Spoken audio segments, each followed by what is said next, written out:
पालकची भाजी तर तुम्ही नेहमीच खात असाल, पण पालकचे गरगटक हे कधी तुम्ही ऐकले का?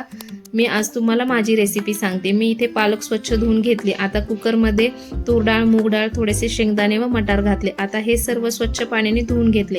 नंतर पालक चिरून यामध्ये घातली. आता थोडेसे मीठ व हळद घातले. 1 ग्लास पाणी घालून डाळ शिजवून घेतली. फक्त 2 शिट्ट्यांमध्ये डाळ खूप छान शिजली. आता डाळीला हाटून घेतले. इथे आपले गरगटक तयार आहे. आता या भाजीला फोडणी देऊ. त्यासाठी कढईत 2 चमच तेलात थोडेसे जिरे, कढीपत्ता, लसूण घातला. नंतर शिजवलेले गरगटक घातले. आता हळद व घरातील बेसिक मसाले घातले. सर्व मसाले छान मिक्स करून घेतले व कुकरमध्येच थोडेसे पाणी घेऊन ते भाजीमध्ये घातले. आता हे सर्व छान मिक्स करून घेतले व चवीनुसार मीठ घालून मिक्स करून घेतले. आता झाकण ठेवून 2 मिनिट शिजायला ठेवले. इथे आपले पालकचे गरगटक तयार आहे. गरमागरम भाकरी, चपाती किंवा भातासोबत खूप छान लागते. तुमच्याकडे या भाजीला काय म्हणतात तेही मला कमेंटमध्ये नक्की सांगा. आणि रेसिपी आवडली असेल तर लाईक, शेअर, फॉलो करायला विसरू नका. थँक्यू.